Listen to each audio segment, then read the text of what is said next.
لا الہ الا اللہ دخل الجنہ. تاجدار مدینہ حضرت محمد الرسول اللہ صلی اللہ علیہ وسلم نے ارشاد فرمایا جس کا آخری کلام لا الہ الا اللہ ہوگا وہ تو جنت میں داخل ہوگا.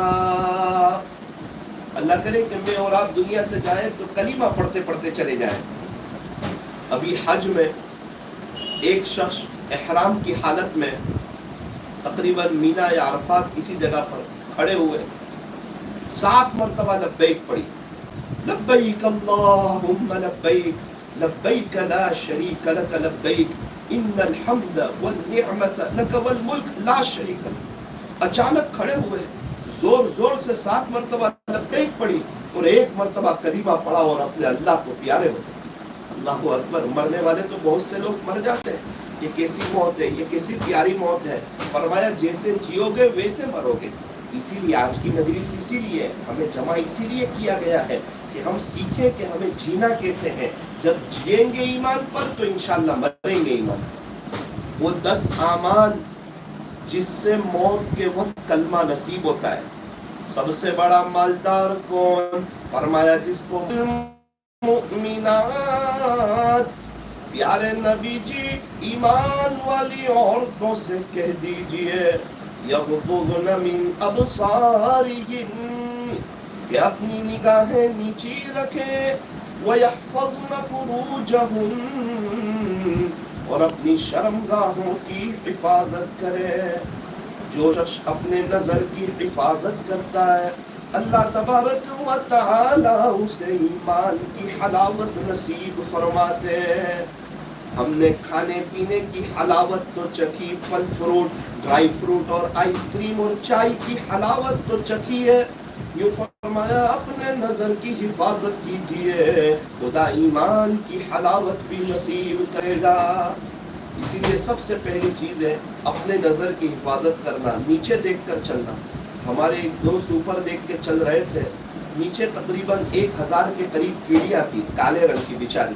وہ چل رہی تھی, ان کا پیر اس پر لگا اور 100-200 کیڑیاں مر گئی. 100-200 کیڑیاں مر گئی.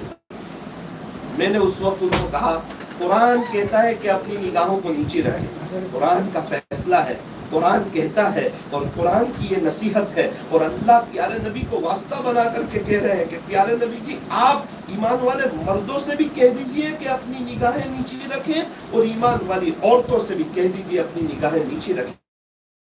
میں نے میرے دوست سے کہا ایک کاش آپ نے قرآن کی اس بات پر عمل کیا ہوتا, آج کتنی کالے رنگ کی بیچاری کیڑیوں کی جان بچ جاتی. ہم تو سمجھتے ہیں کہ کوئی نامحرم سامنے آئے تبھی نیچے دیکھنا.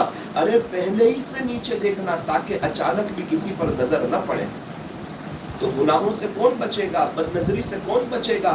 فرمایا جس کو اللہ کی طاقت کا پتہ ہوگا, اللہ کی قدرت کا پتہ ہوگا, اللہ کی کبریائی کا پتہ ہوگا, اللہ کی وحدانیت کا پتہ ہوگا, اس کے لیے اپنی نظر کی حفاظت کرنا آسان ہوگا. اللہ تعالی ہمارے ساتھ ہے. وَهُوَ مَعَكُمْ أَيْنَمَا كُنتُمْ. اللہ تمہارے ساتھ ہے تم جہاں کہیں بھی ہو. جہاں ہم 2 ہیں وہاں اللہ تیسرا ہے, جہاں ہم 3 ہیں وہاں اللہ چوتھا ہے, جہاں ہم 4 ہیں وہاں اللہ 5واں ہے. یعلم خائنۃ الاعین. ذرا اللہ تو آنکھوں کی چوری کو بھی جانتا ہے. وما تخفی الصدور. تم اپنے سینوں میں کیا بھید چھپائے ہوئے ہو اللہ ہوتا ہے, اللہ آپ کو بھی جانتا ہے. کون سی عورت اپنے گھر میں دینی ماحول قائم کر رہی ہے اور کون سی عورتیں اپنے گھروں میں سیریلیں دیکھ رہی ہے, اللہ دونوں کو جانتا ہے. کون سی عورتیں اپنے بچوں کو سنت کے مطابق چلا رہی ہے اور کون سی عورتیں اپنے بچوں کو انگریز کے طریقوں پر چلا رہی ہے, اللہ دونوں عورتوں کو جانتا ہے. اس لیے فرمایا کہ اگر ہم چاہتے ہیں ہمارا خاتمہ ایمان پر ہو جائے, ہم اپنے نظر کی حفاظت کریں, نیچے دیکھ کر کے چلا کریں, اپنی تلاوت کیا کریں, چپ کے اپنے اللہ سے باتیں کیا کریں, نیت کریں انشاءاللہ گناہ